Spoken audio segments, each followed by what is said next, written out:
CM Punk é um hipócrita ou um incompreendido? Esse debate tem surgido nas mídias e entre a comunidade de fãs da luta livre já de um bom tempo.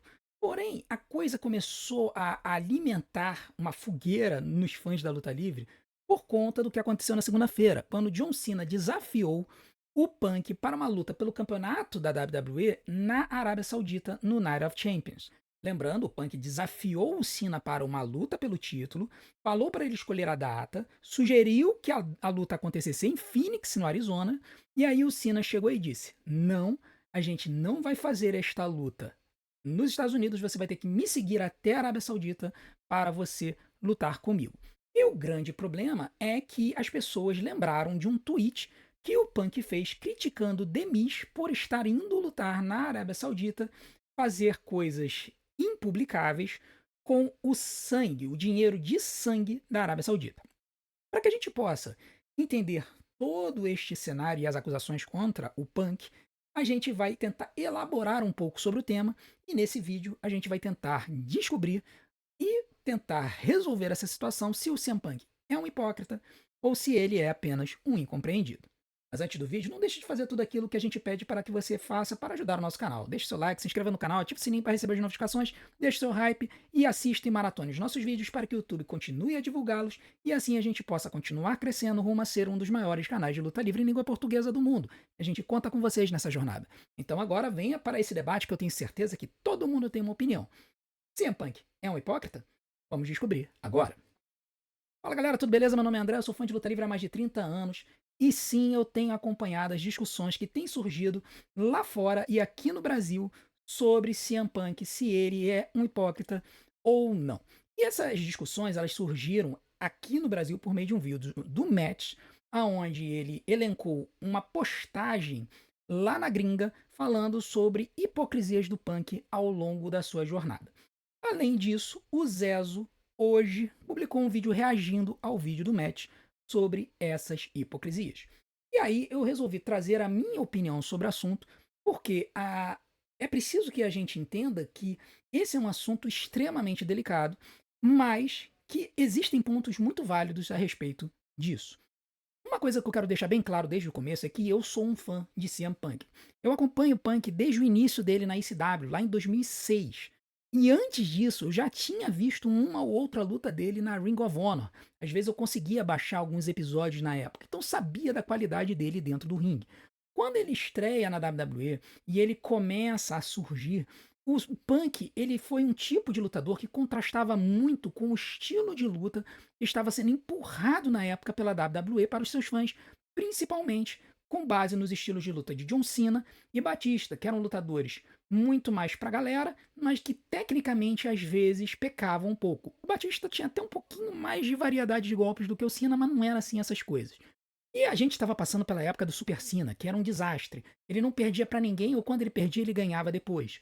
Então foi um período muito difícil de ser um fã da luta livre e ver, por exemplo, depois de a gente ter tido um ano de 2004 muito bom, com o Inominável, ou com o Kurt Angle, ou com o Eric Guerreiro atuando no topo da companhia, ter que engolir um John Cena ou um Batista como um sapo foi muito difícil, porque era um estilo de luta totalmente diferente. Então, quando o Punk veio para a WWE, isso acabou trazendo um raio de esperança para os fãs de luta livre, que gostavam de uma luta mais técnica, de uma luta com mais movimentos, uma luta com uma história mais encadeada. E assim, eu me tornei fã dele, mas isso não significa que eu não fechasse os olhos para as coisas que o homem Phil Brooks muitas vezes falava. E ele, depois que ele saiu da WWE, ele falou um monte de coisa. Ele acusou o médico da WWE de fazer com que ele lutasse contundido. Ele criou um problema enorme com o melhor amigo dele, Colt Cabana. Eu acho que a relação deles até hoje não se resolveu por causa disso. E, assim, eu achei muito engraçado quando ele, depois de falar por mil e uma vezes que ele nunca iria voltar para luta livre, depois de ele tentar uma carreira no MMA que foi um desastre, ele acabou aceitando um caminhão de dinheiro do Tony Khan e aceitou lutar na AEW. E assim, da minha parte, eu não vejo um problema de uma pessoa que chegou e falou um monte de um produto e resolver voltar para a empresa, se a empresa chegar e contratar essa pessoa pagando rios de dinheiro para ele. Isso não é um problema. Você chega, por exemplo, eu sou um profissional. Eu trabalhava na empresa XPTO. Falei um monte contra essa empresa. Mas essa empresa chega e me paga um caminhão de dinheiro. E se eu não estou falando algo que seja antiético, se eu esteja criticando, por exemplo, uma questão de estrutura da empresa ou alguma questão burocrática, eu não vejo problema. Agora, se você questiona uma questão ética e aí você acaba indo contra esta situação para você poder receber dinheiro, aí sim você incorre num problema sério de hipocrisia. E essa é a grande acusação que está sendo feita com relação ao Punk agora nessa situação do Night of Champions. Por quê? Em 2020, ele criticou o Demis por aceitar lutar na Arábia Saudita e falou um monte de impropérios, mas o essencial é que ele acusou o Demis de estar aceitando o dinheiro sangrento na Arábia Saudita. E aqui a gente precisa deixar uma coisa bem clara. A WWE ela começou esse intercâmbio com a Arábia Saudita, lutando na Arábia Saudita, em abril de 2018. E naquela época não existia nenhuma crítica com base na WWE lutar na Arábia Saudita, exceto pelo fato de que mulheres não podiam participar do show. Inclusive, o fato das mulheres não poderem lutar na Arábia Saudita foi uma crítica enorme, porque o país, a nação Arábia Saudita é uma nação extremamente conservadora e que não dá muitos direitos para as mulheres poderem exercer a cidadania, assim como exercem em outros países ocidentais. Em alguns pontos você precisa entender a cultura, você precisa entender a religião que impera no país. E de lá para cá, algumas pequenas evoluções aconteceram. Mas o fato é que era grande crítica da sociedade americana na época com relação à Arábia Saudita. Tanto é que eu acredito piamente, pelo que eu me lembro, que a revolução feminina na WWE começou em função dessa reclamação. Havia tido aquela reclamação do movimento Give Divas a Chance, porque teve uma luta de trios, eu acho, ou de duplas femininas, que durou 30 segundos num show semanal. E ali as mulheres começaram a ter um pouco mais de tempo para desenvolver as suas lutas. Mas em 2018, a crítica era ferrenha com relação à WWE ter ido para a Arábia Saudita, num país que as mulheres tinham pouquíssimos direitos civis. E especialmente as mulheres lutadoras da WWE não poderiam lutar. Eu me lembro na época de algumas notícias de que havia sido por causa disso que a WWE, para compensar, havia decidido criar o pay-per-view Evolution, porque seria uma forma de dar um cartaz para o rol feminino da WWE, um cartaz esse que a WWE privava ao fazer shows num país que privava as mulheres dos seus direitos civis na sua grande maioria. E esse show aconteceu, o Evolution aconteceu em outubro de 2018. Então, a partir dali, a WWE ela tentou evoluir para que você tivesse lutas femininas no show da Arábia Saudita. Isso veio acontecer em outubro de 2019, quando aconteceu a primeira luta feminina da WWE num show na Arábia Saudita. A partir dali, não houve críticas a respeito deste fato, mas em 2019 a Arábia Saudita estava com muitos problemas de imagem por conta do caso de Jamal Khashoggi. Para quem não sabe, Jamal Khashoggi ele era um jornalista que atuava numa rede de televisão na Arábia Saudita. Ele começou a criticar fortemente o regime e acabou tendo que sair fugido da Arábia Saudita por medo das sanções que poderiam acontecer à vida dele por meio do sheik da Arábia Saudita, do rei da Arábia Saudita, Mohammed bin Salman. E aí o Jamal Khashoggi, ele foge da Arábia Saudita, ele vai para os Estados Unidos, depois ele vai passar um tempo na Turquia. E aí lá ele foi convocado para uma reunião dentro da embaixada da Arábia Saudita na Turquia. E ele, cara, foi para essa reunião achando que ia tratar de alguma questão burocrática, do seu passaporte e tudo mais. O problema é que o Khashoggi não saiu de dentro da embaixada.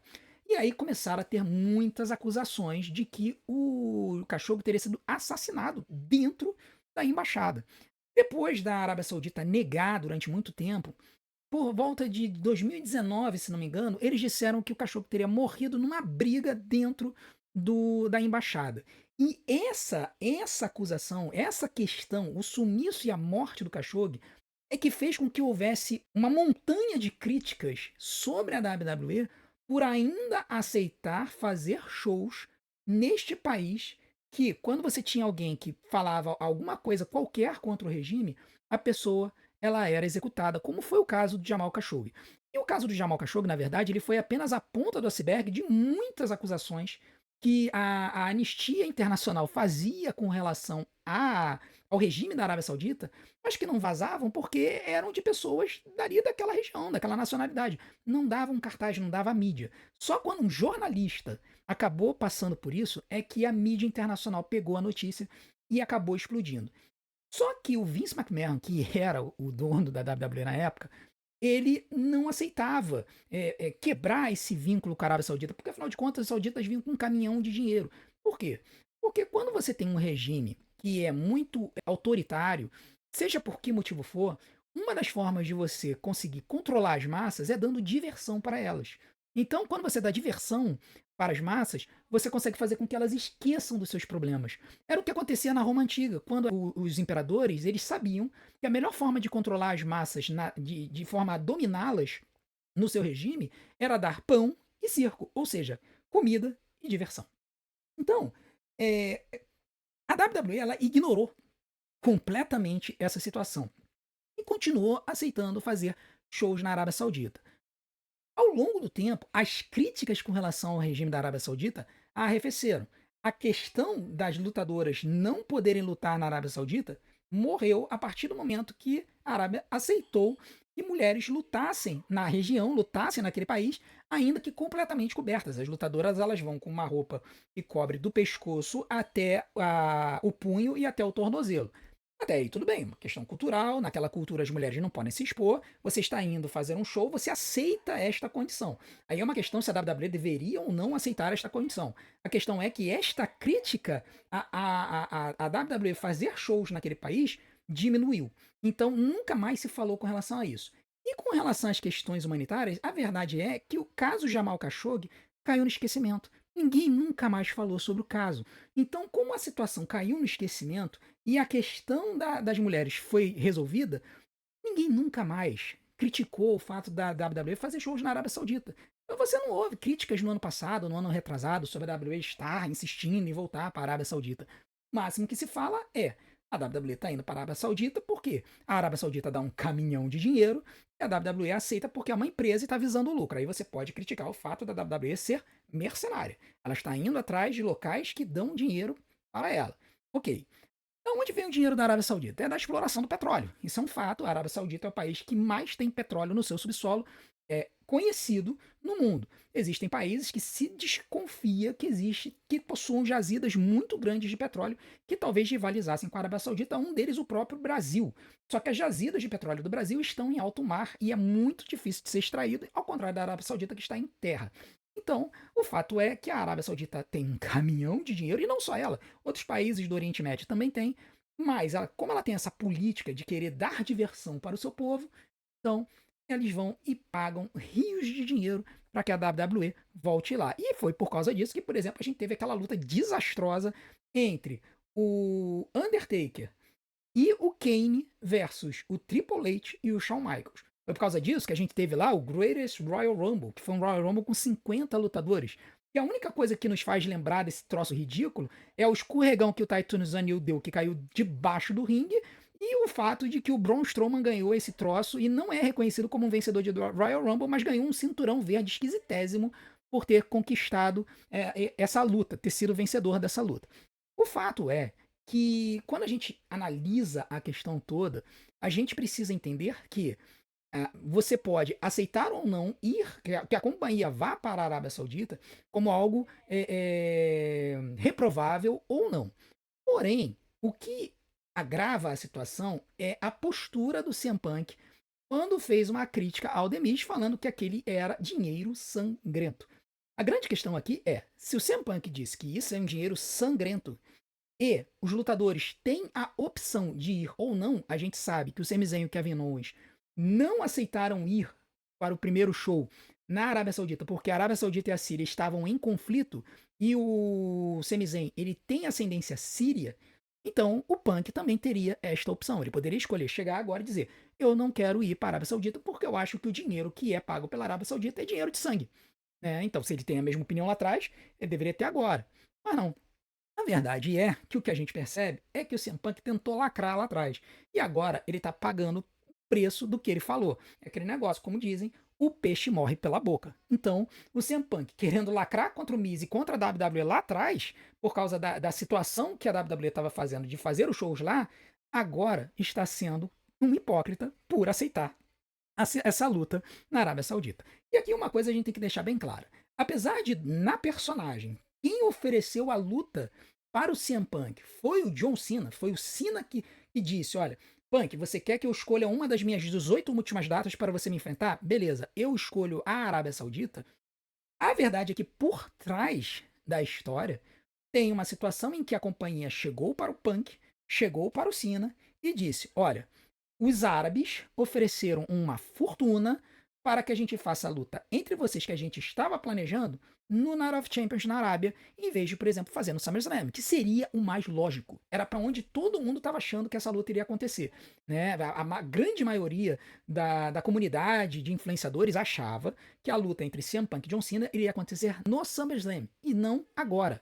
Inclusive, essa luta está sendo vendida como a última luta deles, que nem a do Randy Orton. Então, vai ser interessante porque não vai ter revanche e o resultado vai ser meio óbvio, né? A gente já imagina que o John Cena vai vencer o CM Punk.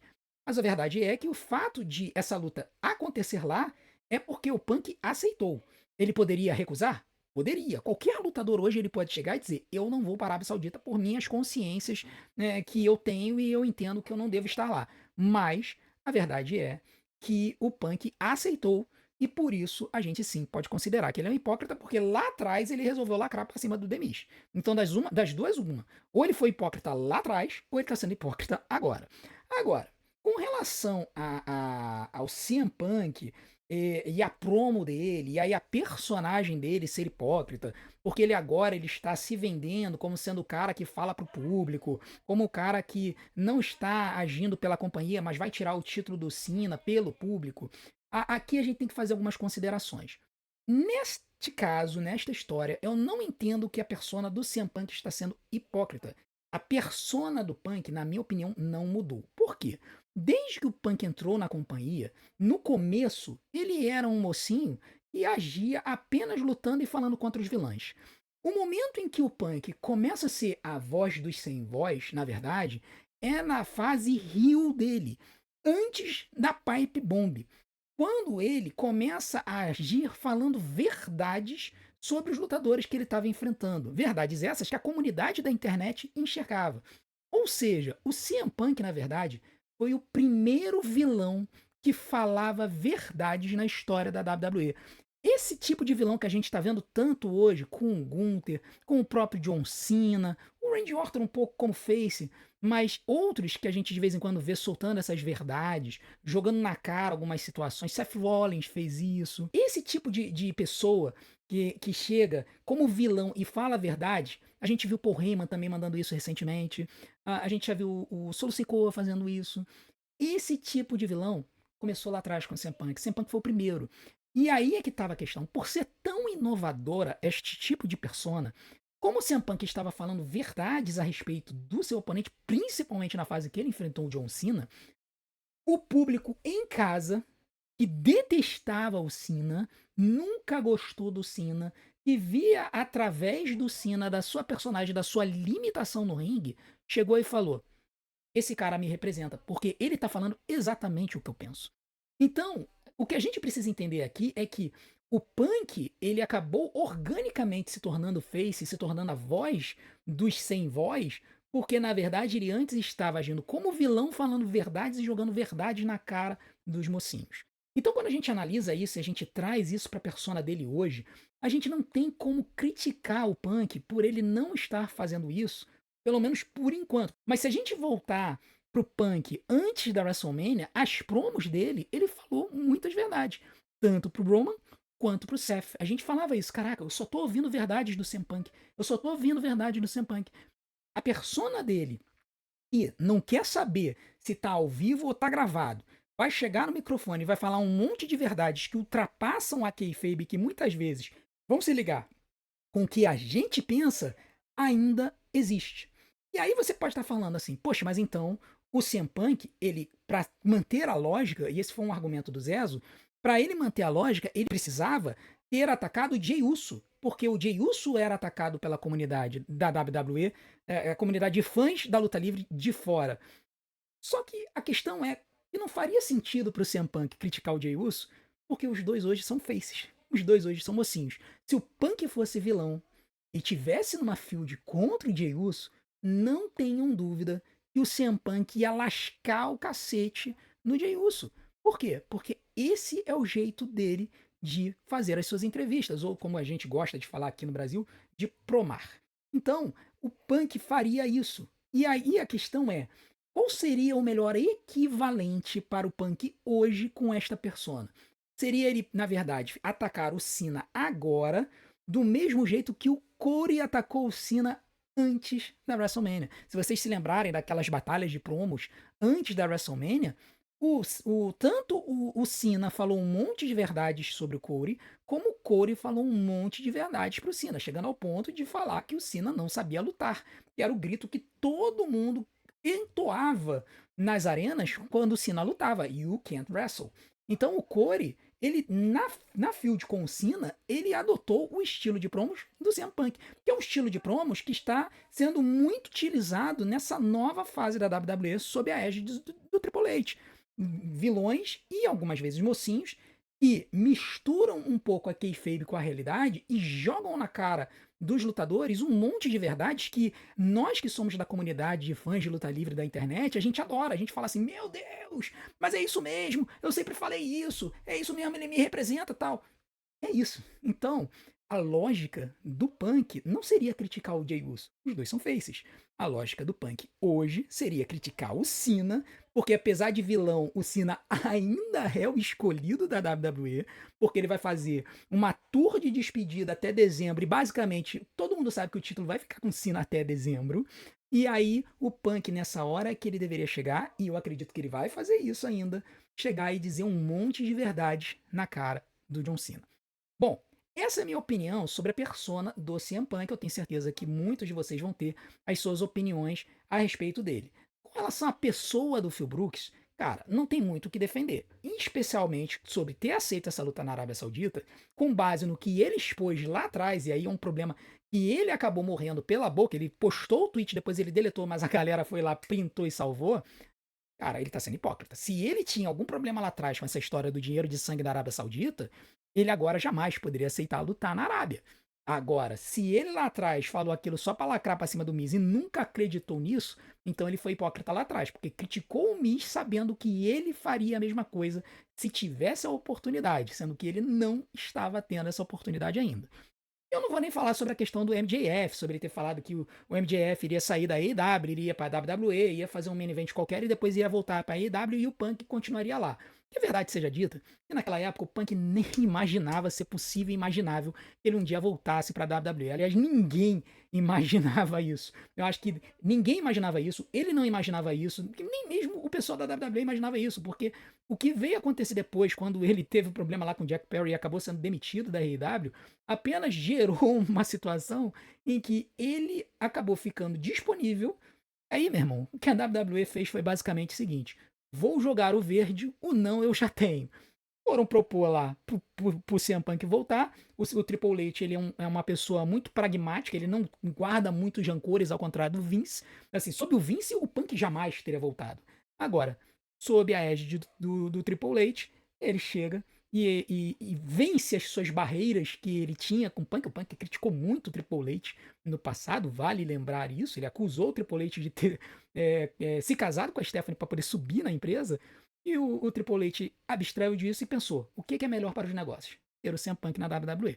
Então, com relação a isso, eu não me incomodo muito. Apenas o CM Punk foi atrás do dinheiro, ele é profissional como outro qualquer. Agora, essa questão da Arábia Saudita não tem desculpa. Ou ele foi hipócrita lá atrás quando lacrou para cima do Miz, ou ele está sendo hipócrita agora aceitando o caminhão de dinheiro da Arábia Saudita.